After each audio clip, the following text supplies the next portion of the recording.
All right. Well, welcome back, everybody, to another Learning Tech Talks, where I am helping keep you focused while living at the intersection of business, technology, and the human experience.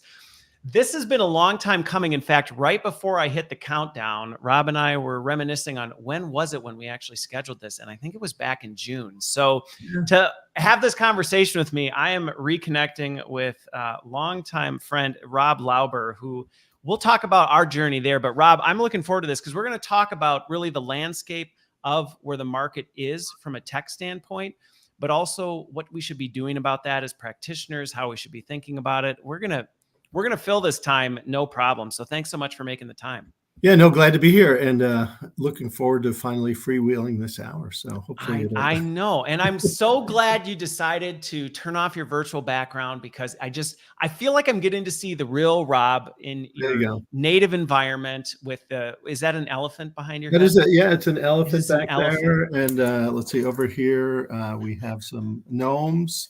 Love the decorations. This is what happens when you work from your daughter's room.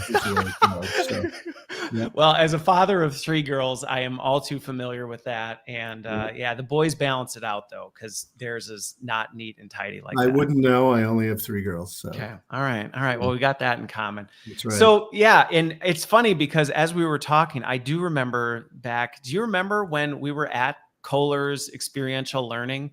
That was a long time ago. Long time ago. It was like 2015, maybe. I think it was. Yeah. There's my new Mac thing.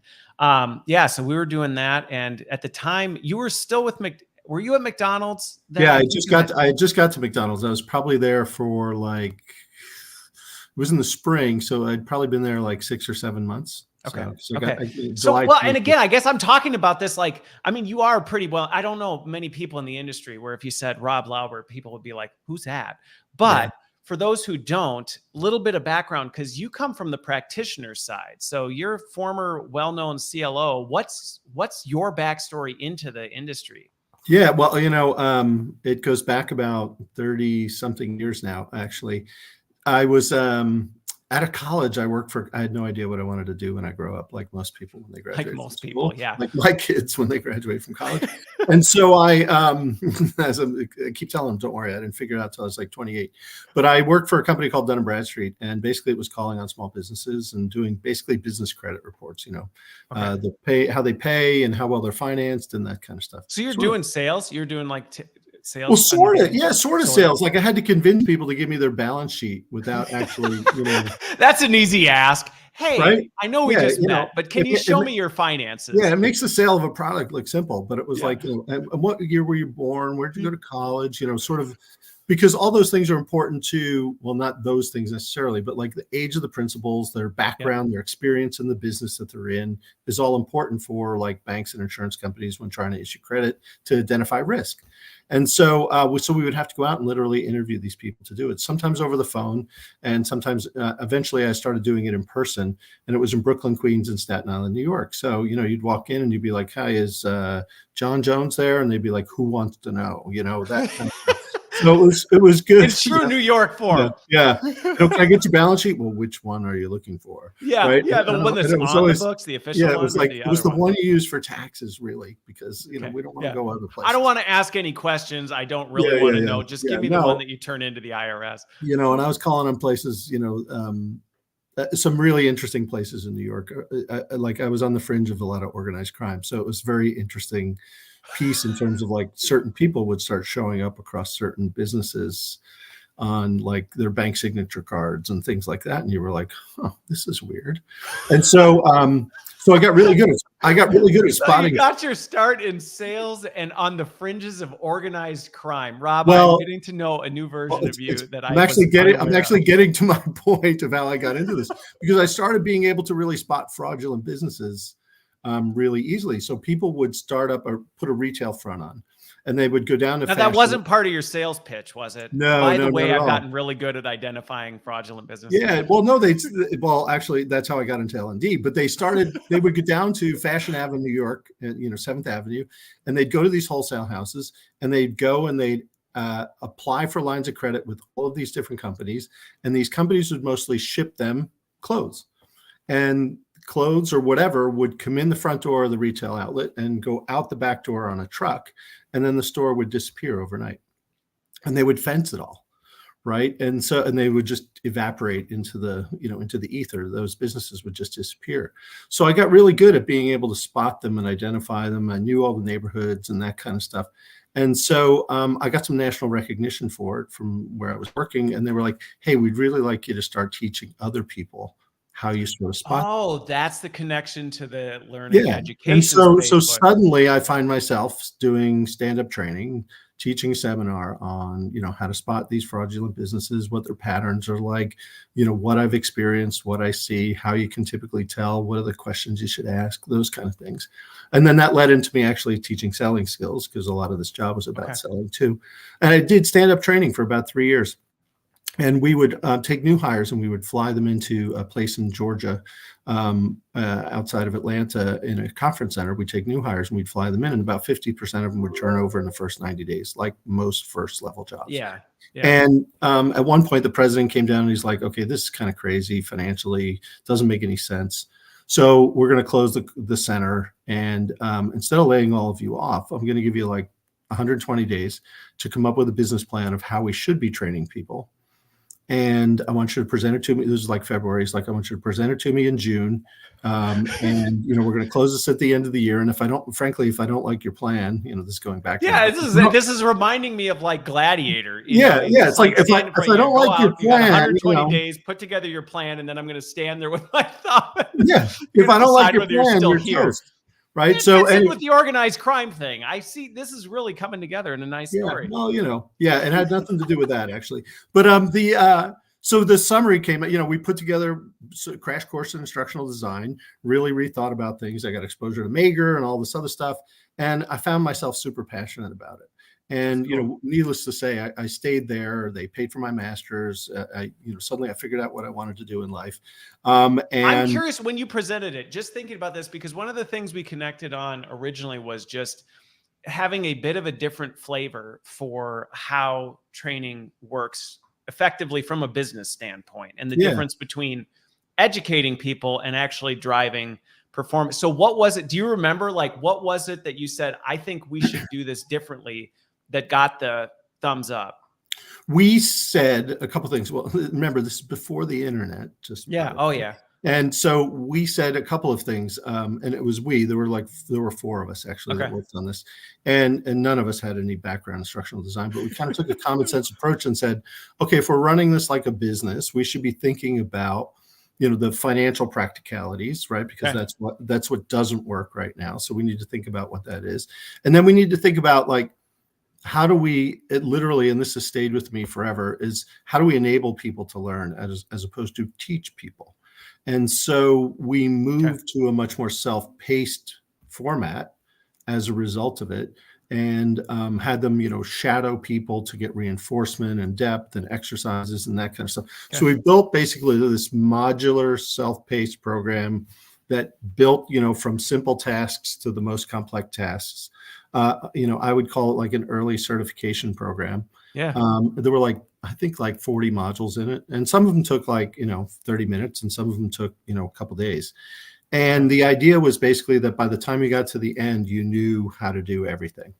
And they got super jazzed about it, and so jazzed about it that I ended up taking it outside the US to Asia Pacific and then to Latin America as well, and repeating that model. So it was a good, suddenly I find myself in an international assignment for a year, and I'm like, geez, okay. A year ago, I was worried about losing my job. And so it was kind of, so that's kind of how I got there. And in 1995, I graduated. I got my master's degree 10 years after I graduated from college, and in human resources development. And I was kind of like, okay, am I really good at this? I'm passionate about it, but am I good about it because I have deep subject matter expertise, or am I good at it because I get it?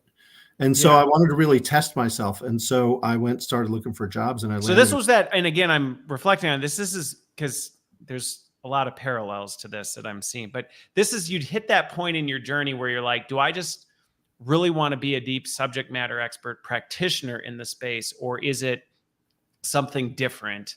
that maybe I still am in the same space, yet thinking about it in a different way. Yeah, and transferable, right? So Right. it's job security. If you can do it across industries, if you understand how people learn, you can do it in any company. And so I kind of had that thinking like, well, let's test this on, let's make myself a human experiment. Let's experiment and see what happens. Yeah, right. Well, I was single at the time, and it was easy for me to experiment. So I found a job. I went to work at Coopers and Lybrand, and I suddenly found myself in a room with tax associates. And we were teaching tax associates how to become more consultative in working with clients. Okay. And I knew nothing about taxes. I knew nothing about that world of professional services. And so, but it was able to sort of facilitate an instructional design process that worked really well, that we created this experiential program for people. And it was like 3 days long, and it was a case study simulation, basically. And the capstone was they had to present to a group of partners. Okay. And go from there. So it was actually a really interesting kind of piece there. So that was sort of my journey into it, I'd say, is how I got started. When going back, and then the rest kind of fell in place from there. Oh, there must be a little bit of a delay. So I'm curious with this because this would have been what, late 90s, early 2000s? Yeah, late 90s. Okay. So around that time, and again, I think this goes back to some of the things that I sometimes see happen in our industry, where not necessarily in our industry, but I'll see this outside of our industry, where there can be this belief that if you don't know the subject matter, there's no way you can possibly understand how that works. And my experience has been similar to yours, which is if you get it and you understand how the nuts and bolts of this work, you really can plop into any industry, any field. Like you can really do that well. Yeah. But at the time, did the track of leadership that did you see that as a pathway? Because I think chief learning officer is still a little bit of an ambiguous term that I think some companies are very familiar with. Other ones are like, what's that? Like, I don't even know what that is. At that point, did you see that as a pathway for you? No, I wanted to do more. So, so I left Coopers and Lybrand and went to Bell South, first because I was getting married and we didn't want to live in New Jersey, blah, blah, blah, a bunch of personal reasons. But I went to Bell South and their wireless business in Atlanta, again, so another industry, and started doing management development work there. And I built a relationship with a person who was in charge of sales. Okay. And they had a great guy who was in charge of sales training there, but he had been around for a long, long time and was well liked in the organization, those kind of things. But the programs were very stale and they knew it, and they didn't feel like they were getting value out of it. So they asked him to revise it. And he came back with a plan that largely looked the same as it was before. And so she asked me to take a look at it and give me your thoughts. And so I came back and I said, well, here's like 4 or 5 things. I don't even remember, but here's how I would approach this differently. And like 3 weeks later, I was in charge of sales training. so that was my ascent into leadership. Suddenly I was running, all of the sales training, which was retail, B2B, indirect kind of stuff. And all the sales enablement, I guess would be called today, and management and leadership development. Okay. So it was kind of weird, a dichotomy there.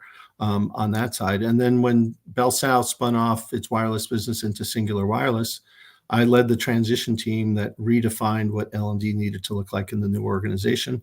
Okay. Built kind of a hub and spoke model for that. And then they said, okay, great, run it. And suddenly I was effectively the CLO in the organization. Okay. So it wasn't necessarily have that title till 15 years later. Well, that's the thing. I think that title, I don't even know that it really existed. I mean, maybe it did in like the GEs of the world or something like that. But other than that, it really didn't exist. Yet the role still existed in terms of having that enterprise oversight of how employees are being developed.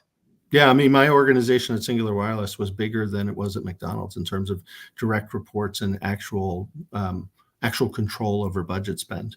Okay. So it was just because McDonald's business model is franchise, so it's a little bit different. Yeah, right? And completely different model. Yeah, and so it was, so that was a very different thing for me. Suddenly, I had 500 people under me, and I had a $80 million budget that I was looking at, and and I was Honestly, I was drawing on my Coopers and Lybrand experience, Yeah. the professional services model that they had for L&D, and which was very hub and spoke. And I applied that into Singular, and it went really well. So because each of the business units that I supported held the actual dollars in the budget. So the headcount technically were funded by them, but reported to me, and I reported into HR. Okay. But the CHRO largely, other than like some enterprise stuff and management and leadership development, really was not didn't have any decision making authority over how I spent my money. Okay. It was all the it was all business. It was all business related. Yeah, and people, and many great conversations with the different head of sales there. And I was like, look, if you don't think I'm being effective, the great news is you can fire me, because it's basically a change of paper. Right. I mean, I'm just going to take my money and I'm going to leave. So it really drove like a service model orientation for our team, which was super productive and helped us stay focused on like delivering for the business. So as you think about that, because, and again, this won't be the whole focus of our conversation, but I do think, I encounter a lot of folks from our industry who maybe have aspirations to grow up into a more senior leader role in the learning function. And I think there are some key themes for the ones that do it really well, which you've hit on some of that, which is really that service to the business side of things, which I'm curious your take on this, because where I do see this sometimes go south is, and how you navigated this, because service to the business can often be interpreted as order taking. So they want a thing, I'm going to make sure that gets done, which my experience has been initially, but eventually it doesn't make you a strategic partner. So I'm curious how you navigated that, because there is no shortage of business leaders. They will give you plenty of orders. Oh yeah. But just running out and executing it, my experience has been that's not a great way to be a strategic partner with them. No, well, a couple things happen. I think one is there are advantages to being an order taker, right? So, your customer feels like you listen to them and you respond to them and you give them what they ask for, right? And I think all those things are like great attributes of learning organizations that really effective functions are able to do that. I think the tricky part of it is, how do you define success for it, right? And what I was always, someone would be like, well, I want to do it the way we, at AT&T back in the way before my time in the 70s and most of the people I worked with were from AT&T, had this, Darth Vader program, they called it, right? Because, Star Wars was in 76. Yep. So, and that's where most of the senior executives have been trained, and they, we should bring that back. And they'd be talking through it and saying it, and it'd be very easy to be an order taker from that perspective. And I'd be like, okay, so how are we going to define success from a sales perspective? How much are you willing to invest to actually make that happen? Because, by the way, it's now the 90s or 2000s, and $76 aren't the same, and you probably didn't have insight into how much that actually cost. And when you actually push came to shove, and you say, okay, here's what something like that would be mapped out, and here's the concerns that I have, right? I want to make sure we're clear on what success looks like. The reality is that oftentimes you could get them off of that. By going in and showing what their order looks like, helping them understand the implications of it, making them define how success is actually going to be measured, and then turning around and making suggestions to alternatives to it.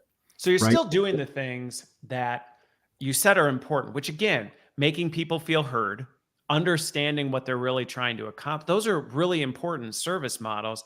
But I think of an example back in my early days where I remember I was asked to go do something. It was, again, I think sometimes leaders, and I know this of myself, you don't always know what you're asking for. So you're like, I need this because that is the extent of what I know. Yep. And you don't really realize that. And I remember a time one of those orders coming my way, and when I actually deconstructed it, I mean, it was millions of dollars that I knew was going to be a complete waste of time and money. And I remember, again, going back and presenting that and saying, here's what that looks like. I understand this is what you're looking to accomplish. My concern is that's not actually going to accomplish it. And here's a better path forward.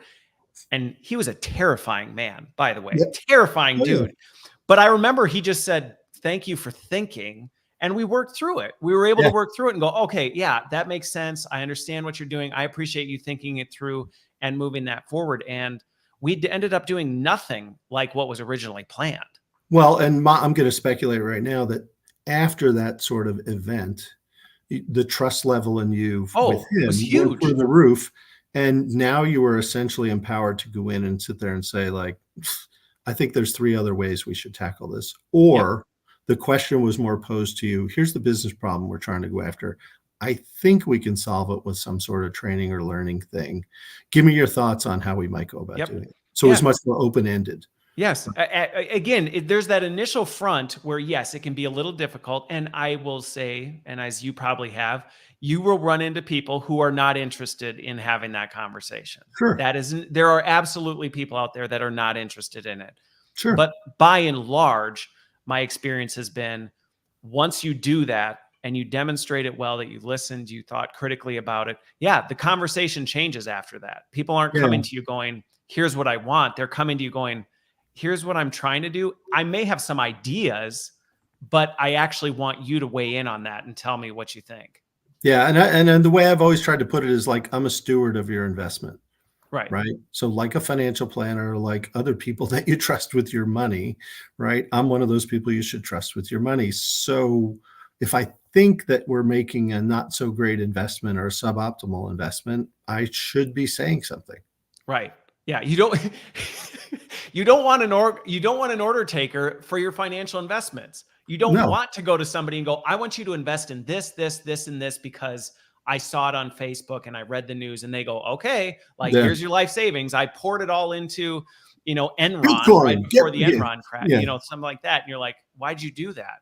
Yeah. Well, my financial planner talked to me all the time about how people are like, Bitcoin, get me in Bitcoin, and he's like, hold on a second, right? Whereas an order taker would be like, okay, how much, how much do you want to put in it? Well, sorry, you bought it at 65,000 and it's now at 17, or I think it's at 35 today, but still, the apology tour doesn't work. And so I think that's, I always felt like, maybe it's my orientation, but I always felt like that was the conversation to have, because even if it was, sort of a somewhat conflict intense conversation, that beat the alternative of taking the order, doing what they asked, watching it make no difference at all, and then they tag you with it. Right. Because that is what happens. People don't remember that conversation where the order came from. It's just when it blows up, it's like, well, why did you do that? Yeah. And saying, well, because you told me it doesn't hold water. Right. And if it wasn't me, then it was the supplier's fault. Right. So, we blame tech, right? Those kind of things. I used to love people that were changing LMSs all the time. And I'm like, the problem's not the platform. The problem's your strategy. Right. So, but it's easy to blame. It is. It is. So, and human nature too. I think, your first point isn't always to take personal responsibility. So, yeah. But you have to hold that in healthy tension. And I think that is one of those things that it cannot always be comfortable to walk that line of, I am here to support you and serve your needs. Yes. But that is not best met by me running out and doing whatever it is you think, because you just don't know what you're asking for. And it's my job to educate you on what you're asking for and show you a better path forward. Yeah. And I've always tried to say, like, I'm a steward of the function. Yep. So I have to keep the business lens first on what it is that I'm trying to do. And then second, it's, I have some domain, I'm expected to have domain expertise. So I should have an opinion about how things should get done relative to that domain expertise. Okay. And I'd say that, anybody out there listening in this profession should feel the same way. Did you ever have any, we don't have to get too specific, but did you ever have any where you just really banged your head? Because I have one in particular where I remember the chief marketing officer and I just shouting at each other across a table. And I finally just said, I'm trying to help you. And we ended up shaking hands and walking away going, okay, you know what? Yeah, like we both got a little heated and whatever. But did you ever, have you ever had those moments where it hit a head? I had somebody walk out of a room with me once, like at a super senior level, like direct report to a CEO level, like just slammed his book shut and walked out of the room. Right. And people looked at me like I was dead. and and he just needed to walk away. And it Yeah. wasn't. I remember it vividly happening. I don't remember being scared about that happening. Yeah.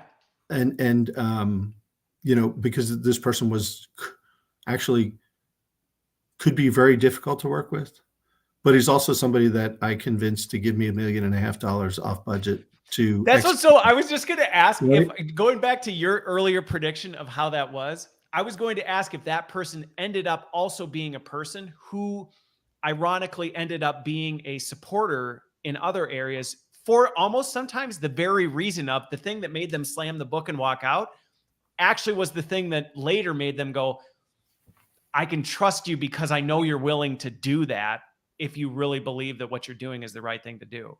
Well, or you never have to guess what I think. Right. So, so from an order taker perspective, sure, I might take, we all have times we have to sort of take the order. Yeah, you all have to right? take one on the nose. Well, particularly if you're trying to build credibility with somebody. Right. But at the same time, you should have a point of view about the order that you've taken. Like a good waiter in a restaurant, when you make a food choice, might say, you sure you don't want the burger? Right? that is, there's value in that, right? Yeah. And so I think that so I think that our relationship looking back, went in waves of like lots of conflict to lots of harmony, to lots of conflict to lots of harmony. Yeah. But at the same time, like I wouldn't avoid that person at a cocktail party today. I'd probably go up to him and I'd probably give him a hug, and we'd probably have a great laugh. And what I would say out of it was we always had the same thing in mind, which was growing the business, because he was in sales. And it was like we always had the same thing in mind, which was how do we get the organization even better, even better, even better, even better. And he had a lot riding on it. My reputation was riding on it. So it was like, okay, we had shared interest. We just would disagree sometimes on the path to get there, or on the sort of tactics to take to get there. Well, and I think that is probably a great message to anybody listening on this is, if you can get unification around that, what are we really trying to solve for? You're going to run into conflict. You're going to run into times where you just see wildly different what the path to accomplish that is. And that's my experience has been, that's okay. You have to learn how to fight diplomatically. And there are times, to your point, where have to know when you lay down your sword and go, my job is to inform you that this is a risk, and I don't think this is the right path. Ultimately, if what you're saying is do it, I will, follow through on that. But it is my duty to make sure I'm informing you of what you're about to do. And one of the things I always focused on was either way, my idea, their idea, order taken, or, sort of idea given, was let's prove it first. Yep. So let's not go to the whole sales organization and go, right? We know we've framed out what the investment is. We've framed out what the success criteria is.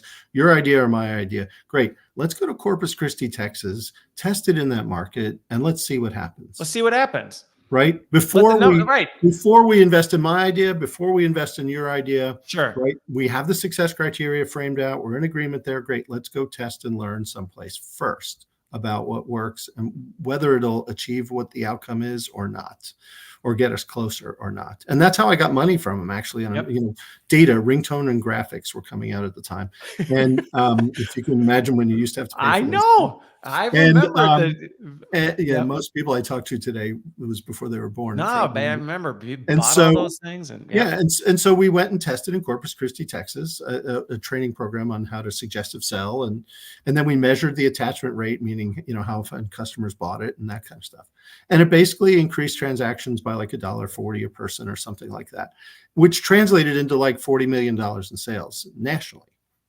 And so we went to him and said, we think that this is what this could be, but our original plan was to do this over the next 2 years. And what we said was, we think this is such a big idea that we shouldn't wait 2 years. We should really get this done in the next 6 months. One, technology was moving too fast. Two, if sales are really on the table, why wouldn't we accelerate this thing? And so I said, here's what we need. We need $1.5 million. I know that's a lot of money, but here's what it looks like, and here's what we're going to get. And he's like, well, if I assume you're off by a factor of 10, right, on the $40 million, which you're probably not, maybe you're off by a factor of 5. Would I put $1.5 million against $5 million in incremental sales? That would be a good return. That's a 3 times return. I would take that all day. He's like, so go, right? And so off we went, and it was probably closer to like $24 million in incremental sales. Still, $24 million return on a $1.5 million investment is a no-brainer. But it was all test and learn first, right? Yeah. So we had to go in. You don't come in and go, I've got this brilliant idea. I just came out of DevLearn and I saw this thing, and we should totally just dump it on the enterprise. Exactly. That doesn't fly well. Exactly. And it was all in the context of, like, again, driving a business metric and a business outcome more than it was sort of advancing the L&D narrative. Okay.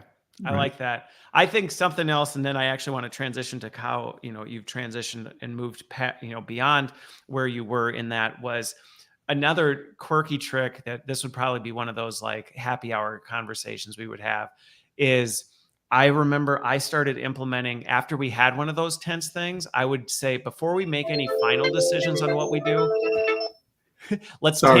no worries. Let's take like 48 hours and just sit on it. Like, let's take 48 hours before we do anything. I'm not going to action against your idea or my idea. Let's take 48 hours on it. And the number of times we both just said, let's take a pause. Let's walk away 48 hours. Let's revisit where it is. Yeah. The number of times that came back with, you know what? You brought up some really good points. Go forward with it. Type of a thing. It was like, well, good. Just know when to take a break and walk away. And that has been massive. I did that. I did that in the same way, but it was like, here are the things we should be thinking about. Yep. Like, oftentimes when you press on success criteria, people wouldn't be able to tell you. No. Right. And it was like, okay, you define the problem you want to solve, but how do we know it's actually going to get solved? And oftentimes it was feeling more than sort of factually driven. And so oftentimes I can remember several times walking away in, multiple companies that I worked in from conversations where our to-do was to regroup in, say, 48 hours or tomorrow or whatever it was. But let's think about how we would actually measure success outcomes. Yeah. And sometimes we walked away because we couldn't define the success outcome. Right. Because we didn't really know what good looked like. Right. And I'd walk out of the room in my head. I'd be like, great, because training wasn't going to solve it anyway. Right. So, I just avoided a bunch of, meaningless work. So, but I think those are the success criteria and the spacing, I think, are 2 other points for anybody listening who may be in that cycle of, you're running into it, you're trying to transition out of that order taker. This last segment, I think, can be really helpful for folks who, regardless of where you sit in the organization, they're helpful ways to navigate it, whether CLO path or not is on your list. So you were at McDonald's for a while, and I remember it was a big announcement when you were hanging your hat. You're like, I'm done. First of all, what led to saying, I think it's time for a new season for you? And then what has that new season looked like? Couple things. I think that for years I had been thinking about, like, what's my next move.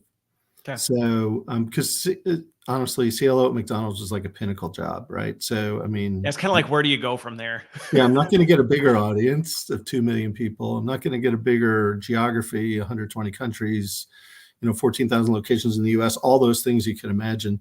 So it was like, sort of literally from the beginning, it was like, where is this going to lead me and what should I do next? COVID hit 2020.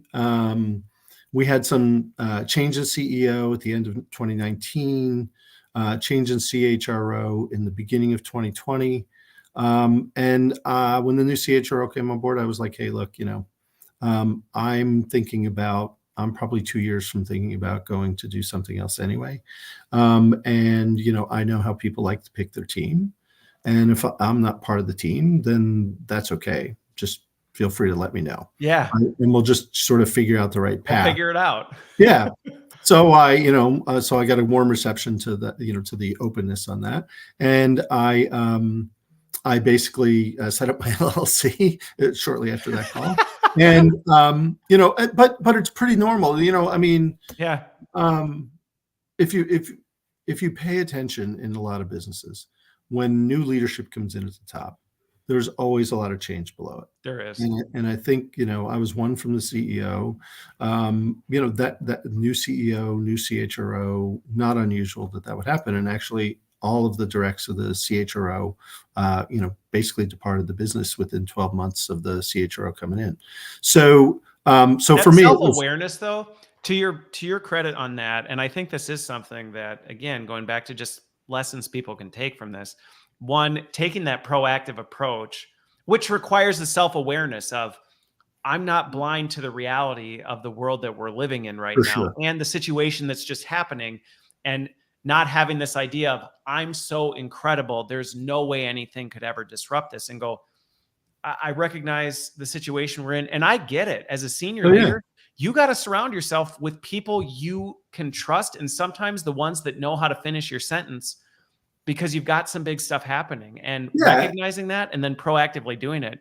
To your credit, I think that's and I don't think it's about like trust or capability or anything like that. Honestly, I think it's about preference. And I know when I came in as CLO in the McDonald's, 2 years later, there were 2 people that still reported to me that when I started. And, but 5 years later, there was 1 person in the organization that was there when I started. So it wasn't, it's, for me, I'm like, okay, it's not uncommon. It's not necessarily a reflection on your personal capability or what they think of you, which you have to depersonalize it. Because I think that's so recognizing that, I mean, I was like, if it's time now, then it's time now. And so I did some serious thinking about what I wanted to do next. I talked to a bunch of people about where the possibilities are in terms of what I could do. I could have gone and been a CLO somewhere else again, I suppose, those kind of things. But, I wanted to go out and kind of do something on my own. Okay. And I wasn't really sure what that was. I didn't have it like clearly, I didn't have a well-articulated business. You didn't have a clear plan based on how everything else had come together in your career. Just you knew exactly what that was. I had a real fuzzy idea, and the big question was, were people willing to pay for it? I guess was the big question for me. And so I decided to sort of delve into the supplier side of things. And because one thing I noticed was that often when engaging with suppliers, it was pretty rare, although more common these days, but pretty rare that you would actually encounter somebody who'd been a practitioner in the space when working with a supplier. And so I felt like there was a real opportunity for, and still is an opportunity for, those that sell to CLOs and to, frankly, learning functions in general, to have an appreciation for what's actually going on, how decisions get made, how buying actually happens, those kind of things. And the lens at which you want to pitch your product needs to be through that sort of lens. Okay. And so I started reaching out into the venture community, venture capital community, private equity community, and getting connected to some startups. And that's what I started doing. Okay. Which, I'm thinking back to it, that was a bit of a deviation from where your head was initially thinking. Because I remember talking to you at Hamburger U, and you were, at the time, I remember you were still thinking of like, well, I know this isn't my end destination, and there is kind of a Rob post McDonald's. And I don't think at the time the focusing on the tech vendor, kind of leaning into that was not on your radar. No, it wasn't. You know what it was? It was fractional roles, right? And which I still am a big believer is a big idea. I don't think that the world is ready for it yet. I guess is the way to put it. The market's not there yet. You're starting to see it with like CFOs or CMOs. You're starting to, CTOs is a big one. You see a lot of fractional CTOs who are starting to be like, we don't need a full-time head on this, but we do need that level of expertise. Yeah. So my basic model was, look, you can't afford me full-time, right? Because you're probably a 10,000 person business, and whatever. But you could afford me 25% of the time. And if I'm in there 25% of the time, helping your team on strategy, helping your team on direction, getting connected into the leadership team, basically my goal would be to elevate the strategic impact and value of your learning function as it stands today. Yep. You could probably afford that. And it'd be worth it. And It'd be worth the totally dollar. worth it. Totally worth it. And there's a slew of people out there right now that I know that be totally willing to do that. But there's not a slew of organizations out there that have yet seen that as a big idea. Yep. I agree. I agree. To your point, I think the need is there. The market is not ready for it. And Yep. I think we're going to see that over the coming years as that becomes more of a, again, this goes back to some of the trends we're seeing in just workforce in general. Sure, Where gig. companies are going, this specific role, do we really need a full-time person for just that? Maybe we don't, but we also need somebody who's more engaged and more committed than, say, a consultant coming out of the Big Four that is just not necessarily personally invested in this organization. And dropping their PowerPoint deck or their playbook and right, dropping the playbook Yeah. that they pulled together from another organization that paid them $500,000 to do it, Right. and kind of refacing it. Heck, I'm way cheaper than that. So, I mean, it's, but I think that, that's why I believe that there's an opportunity there. I agree. I just think that there's not a marketplace yet for it. Okay. Yeah. And so, and to your point around gig work and gig economy, I think we're moving in that direction. I'm just early. Yeah. And we got a ways to go to get there. And so Yep. I can see where, the market just wasn't ready for it. Market wasn't ready. So So I've actually pitched it a couple of times and people just weren't ready for it. Yep. So as you started leaning into the tech market, I'm curious what some of your observations. You shared the one which was, and I see a very similar trend, which is there was, and it's getting better, but it's still a big opportunity where a lot of the tech side is being informed not by people in the L&D space who understand the complexities of, one, how even decisions get made. There's this idea that, well, if I can get the senior learning leader on board, we're good. And it's like, well, no, there's a whole lot of different ways that influence happens around decisions we make. What were some of the other observations that you saw? I think that one of them is there's a lot, like, the good news is, like, there's a lot of really, really smart people in the supplier community that have identified problems that can be solved through, like, technology, right? So I think that, and they have the capability to solve it for sure, right? And you've seen some of them, and all the big names you can think of, right, have obviously figured some of that out to some degree or level or not. I think what's interesting to me is the sustainability of those organizations. So most of the big name players you would think of on the learning tech side that you would name today, 20 years ago, weren't around. No. Most of the ones that were around 20 years ago are not around today. Yep. So I think that there's a sustainability issue in terms of, like, there seems to be a life cycle on some organizations that last 5, 6, 7 years, and then they sort of wane pretty significantly, some more dramatically than others. And so I've seen that, and I think that a lot of that has to do with staying attached into what's actually going on in the psyche of learning functions in organizations right now. Yep.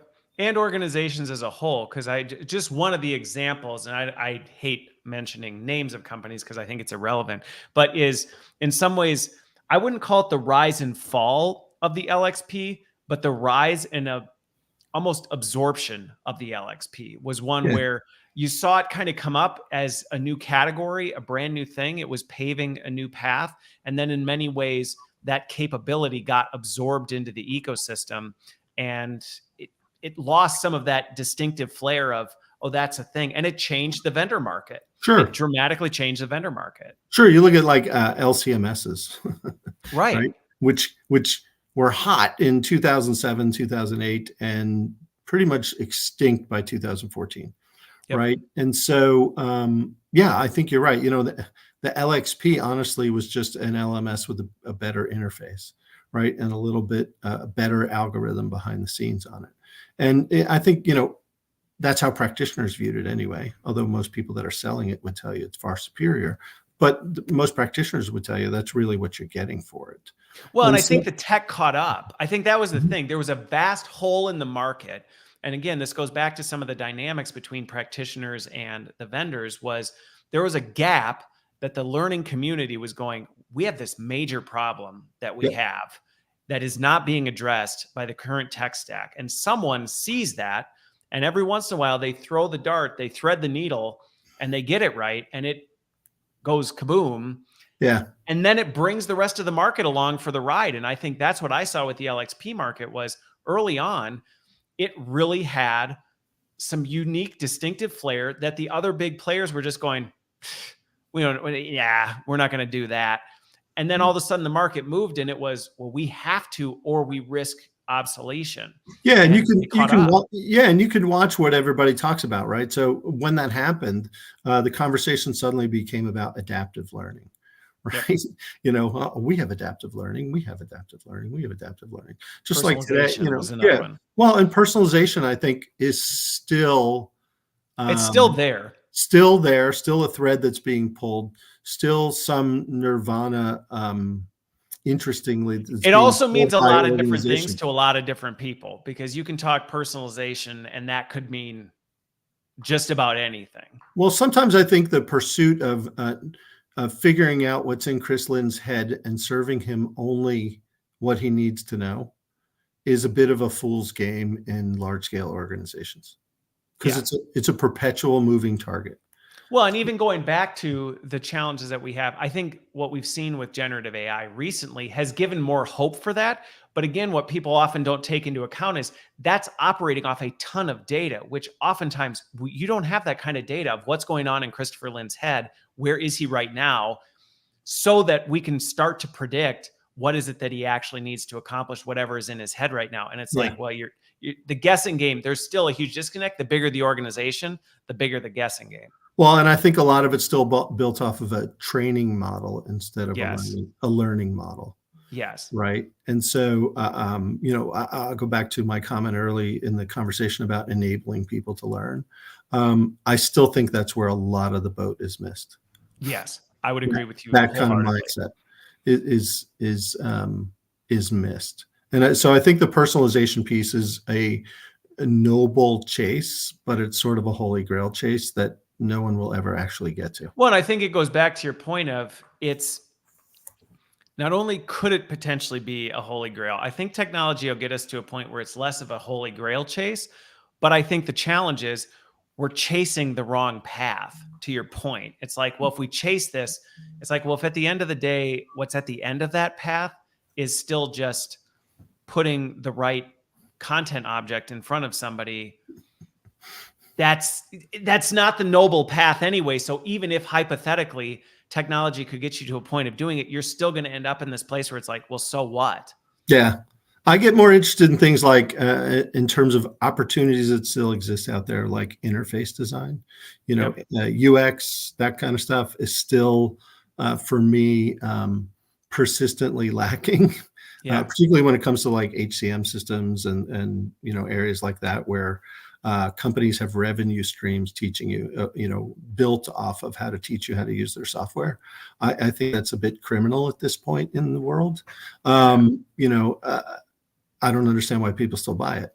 So and you're talking about a consumer grade experience where it's like this, it should be consumer grade. And like the excuse that it's not. Yeah. Like really, do I have to, for my HCM, pick your name here. Why do I really have to go in and provide 5 days of training to administrators on how to set up an employee in the system? Right. I mean, stuff like that. A bit of exaggeration there, but not too far. I was going to say, you're not that far from it. And oh, by the way, in our implementation services agreement, you're paying $1,200 a person for that. Right. Right. Because so the revenue's driven to make it. It's actually incentivizing. We don't want to solve that problem because why would we? That's revenue lost. And organizations that sit there and say like, oh, that's okay. That's just a cost of doing business. I mean, I don't understand why it's even tolerated these days. When, we can, on the consumer side, you can execute all kinds of sophisticated transactions and tasks today that you have absolutely no idea how to actually do, but a system guides you through it, right? Like, a wire transfer used to be a big black box. Now it's like, oh yeah. You go to your bank, you just click a few buttons and like, boom. Venmo. Venmo, you can't get any easier, right? I mean, Yeah. the Text hardest me part your of, phone number and I'll send you yeah, right. money The right hardest part now. of Venmo is like, what's your phone number Oh, or I what's don't your know. I handle? only Right? have you in my Yeah, contact list. exactly. Yeah, different problem. But you see what I mean? It's like, Yes. but why isn't enterprise software getting there? Yeah. So it's a very interesting sort of perspective that I have around that still we haven't made the progress that we need to. Which I think, going back to it, I'm curious your take on what contributes to that. Because to me, I see where the threat of, well, that's a revenue source. But to me, I see where you could add value in other ways and make up that revenue tenfold, whether it's gaining market share, whether it's other things where it's like, well, you find other ways where you can make money. And if it's a ace consumer experience, even the brand loyalty alone will cover that cost. Yeah, I think so. And I think it does. It's detrimental to brand loyalty, which, just picking on HCM platforms again, gives the opportunity for new entrants to rise and begin to take market share. Right. I mean, and this isn't just unique to the HR tech market, No. because think about taxis, Sure. the taxi industry, which was, you had to create such a horrible experience to the point it created a market opportunity where somebody went, why did we have to make it so bad? Shouldn't you just be able to go on your phone, say, I need a ride from here to here, and next thing you know, a car shows up, picks you up and takes you there, and it completely flipped the market on its head. Sure. Yeah. Because they just made it simpler. Right. And human history says that people in general gravitate to whatever's easier. Yeah. Even back to the wheel or back to fire, right? That made things easier. So consequently, it got wide acceptance. Okay. So, so I think it's pragmatism. It speaks to some of the things, even just going back further, which I think has largely contributed to your success, is that pragmatist and that natural pragmatist and operations focus on, hey, if there's a better way to do this, why wouldn't we just do it? Right. Let's just do it because it's easier and it's better. It's both. And let's not hold on to what we have because we've invested the past 3 years for it. Who cares? 3 years is gone. Yeah. Right. I'm not going to, why limp for the next 5 years on it when what we're doing is clearly not the best way to go. Which is not easy to do. And I think I recognize and appreciate that that's not always easy for people to do. And it is a change in things. I mean, there have been times where I can think of one fairly recently where LMS implementation, and it was like, well, we can limp along with this broken tool that was selected that doesn't work, or we can cut our losses and just say this fundamentally technologically is incapable. And I get we were trying to save some costs, or we were trying to do this and that. Let's just fix it. And we don't have to, like you said, limp along for 5 years because you're like, well, we did it. I guess we just got to make the most of it. Yeah, I think that's the case. But, I think that, I'll say that and then I'll contradict myself, because I think, like, if I take my McDonald's experience with an LMS, it's in 20 something countries with more than 1 million users. It will, or it has maybe now outlived its usefulness when we implemented it in 2016. Right. So 8 years in on it, it's probably time to be thinking about what's next. And that's a multi-year change activity. Right. Yep. But I don't think it's hard to get to the decision of, look, we need to change because this thing's getting long in the tooth. There are better products out there now that can do more, or that are better suited for what we might need if we're clear on what we need. I think that's super healthy thinking. And I think it helps keep organizations' learning functions relevant in organizations. Well, and I think going back to it, and this goes back to, because my next question for you is, some of the practical advice you'd have for practitioners in this space. But this goes back to something that I think you're going to hit on, because we hit on it before we went live, is this idea of exploration does not require implementation. And that to me has always, it's why I started this show. Was originally, I started it to help people go, listen, you can explore technology and explore the possibilities and explore what can happen. And you may come to that conclusion and go, I get it. It makes sense. I see where this is. Prioritization wise, it's not the right time, or we don't have the right business case in front of us to pull on that. And that's okay. Yeah, I think that's right. I think that one of the things for me was, how do we stay curious about what's going on? And I'll admit, like, I wasn't the greatest at it in terms of looking back. I probably should have been a lot more proactive about it. But I think that, people like Simon Brown at Novartis, so I'll just shout him out here. But, he's written books about curiosity and everything else. And I think he's touched on the right thing. I know Elliot's talking about curiosity now as well. And I think as learning professionals, the big question is, how curious are we? So, for example, as a CLO, I get 30 or 40 emails a week, sometimes a day, from suppliers that wanted to meet with me and talk about what they were doing. And most often I said no.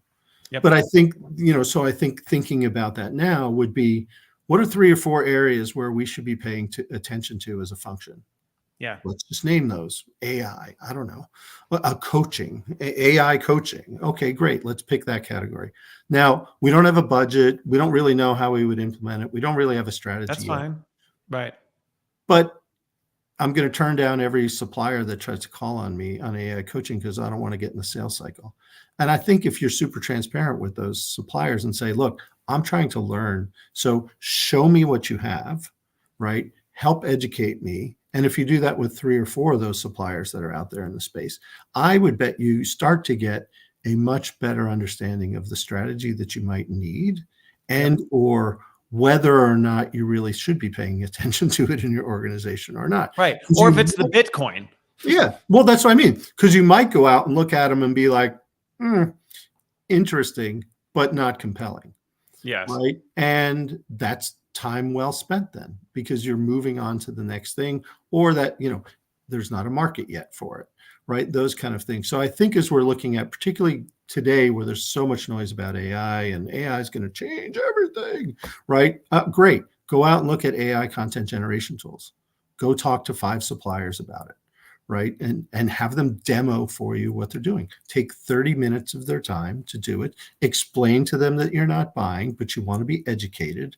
And 99% of them are going to be like, great, happy to show you. Right. And I think that is time well spent from a curiosity perspective, and time well spent to, sort of percolate the things in your head about the conversations about AI and what your response in an organization is to it, about where it might actually drive value or where it might not. Well, because just because it can do something doesn't mean it's going to be adding value for you. Correct. I mean, we had a big debate in McDonald's about virtual reality, and it was like, well, okay, we're going to spend $14 million on headsets alone to deploy in the US for one course. Okay, that would be a record. And then, 2, virtual reality of a restaurant in a restaurant. Well, why don't I just take the mask off and see, and do reality, right? Yeah. And, so there's a little bit of like, it was cool and everybody's talking about the metaverse. But is it really the right thing for us to be chasing right now? Maybe right. not.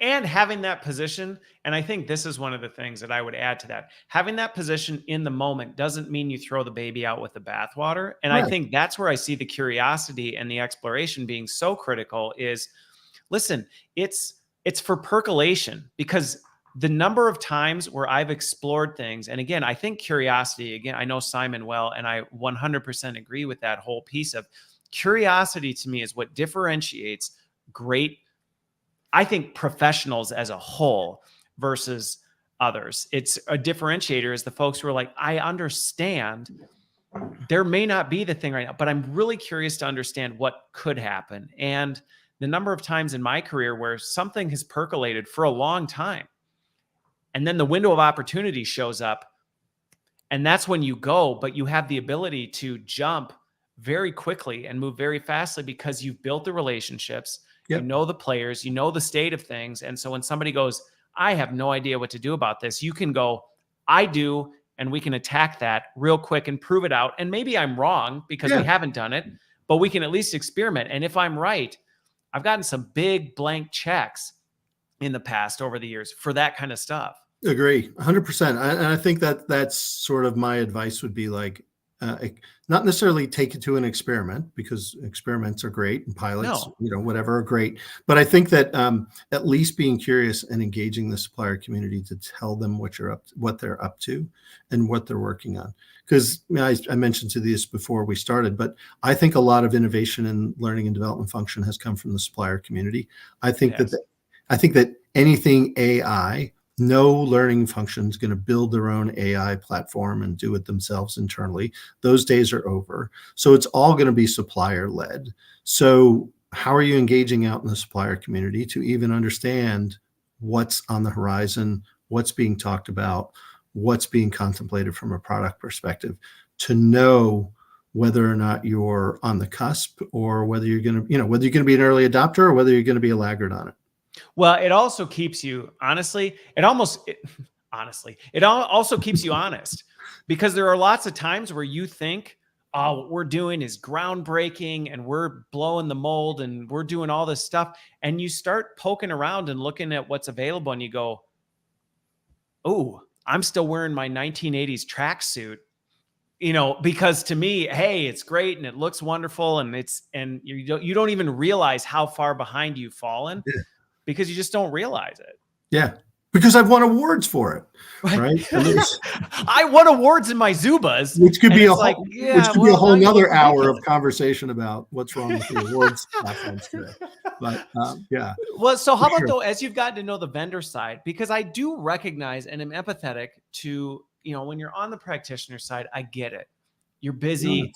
You've got all these other things. The idea sometimes of doing all this. And to be fair, you can get trapped in these sales cycles where junior deputy salesperson now starts calling you every other week going, hey, where are we at with this on the next steps? And you're like, nowhere, because I literally was just exploring. Anything for the vendors that I know you talk to a lot of them that you've seen help them navigate that well? Because to me, I use this analogy a lot with it. It's like a middle school dance where you got the boys and the girls on opposite sides of the gym, both looking at each other. They'd all benefit and enjoy it if they got out on the dance floor, but kind of knowing where to start sometimes is awkward. The cotillion, right? I think that the best way is for the practitioner side to set the realistic expectations, right? Look, I'm not looking to buy. This is about me learning, right? This is about us, my team, even understanding better what's out there. Right? We're interested in what you're doing because we're curious about it, not because we think we want to buy it. Right? That's not our point of this call. So I'd literally so what I don't want is bumping it to the top of my inbox emails, start pinging my thing. Just be direct, be honest. Yeah, right. And say what you don't want. And, any junior sales rep is going to get that. Right? They're all going in their CRM system and saying, Rob Lauber's company, XLO, that's not a lead, right? Because I had that conversation with them about, I'm curious, I'm not buying, I'm curious. So I think just having setting that expectation with people is super important. I think that the supplier community is very open to that because they don't get. That's been my experience. Well, because they're dying for platforms to educate people on what they're doing because they think they're leading the way. And so has that been an interesting exercise on, as you talk to vendors about that, about understanding the buying cycle for practitioners? Because I can see if you're coming from something else, another industry where you have a conversation, you're talking to people who are, it's a very transactional type thing versus recognizing this is relational in nature. And that cycle may be long. Is that an area of opportunity? Yeah, I think the biggest opportunity that where I spend a lot of time with particularly with founders is in the buying model, like the sales model. So I'll just pick a company. I'm talking to Marriott. I'll have this conversation and I'll be like, well, I'm talking to Marriott. And I'll be like, okay, great. So, and they're like, well, they have 300,000 people. And it's like, okay, but there's no way they're going to sit there and say, don't do your financial planning on that. Yeah, they're going to say, I'll take it for all 300,000 out of the gate. It doesn't work that way. Right. And they're going to take it for 40 people and, prove you out before it goes anywhere. Then it might go to 200 people. And maybe 7 years from now, you're at 300,000 people in their organization. but helping them really understand that like land and expand is the way that we buy is super important for them to get. And a lot of them don't necessarily think so. So they have these expectations around, well, the total market value is $2 billion and we think we can get to $100 million in 3 years. And I'm looking at the product and I'm like, there's no way, right? You might be in 20 logos in 3 years, 20 really good businesses in 3 years, but you're not going to be pumping, $2 million out of each of them in the next 3 years. Yeah. So it's just really, that'll be the off, not to say that it never happens, but that'll be the exception, not the norm. That's not what you bet your business on as a supplier. And so helping them really understand that this is sort of a relational is a super good word, and that it grows. It doesn't just land and you're done. So that I spend a lot of time talking about that. Okay. And that's really about, the buying habits of us and the practitioner and what they do as a practitioner and what we do. And oftentimes I talk to them about how the CLO is not necessarily the decision maker. Right. That's what I mean, even how decisions get made and who has the purchasing power and, all those things. If my team came to me and they came with enough swag and said, we need this tool and here's what it needs to be, I'd probably ask a few questions, make sure we have it in the budget. But largely, I guess if you call that decision making, then I'm like, go do whatever you need to do. Yep. Right. And half the time, it's, they know, oh, we already have enough room in the budget for it. And I'm like, okay, great. Let me know how it goes. Right. Yeah. And I'm not even the guy executing the contract. So it's helping the supplier community really understand that's been a lot of what I've been spending my time doing. Awesome. Well, we are out of time, even though I feel like I've got another several hours worth of questions that I would just love to just sit and chat about. Always, but Rob, I really appreciate you making the time, to just catch up again. And I hope even just for anybody listening, whether you're on the vendor or practitioner side, that some of these insights there can really help you drive your organization forward. So Rob, thank you for being here. Chris. I really enjoyed it, and hopefully everybody got something from this. And I think that's it for now. If you missed the full conversation, I will do a plug. Sign up for my Substack because I will continue doing the TLDR Get Abstract version of all of these conversations. So thank you again. I hope you all have a wonderful week. Thanks, Chris.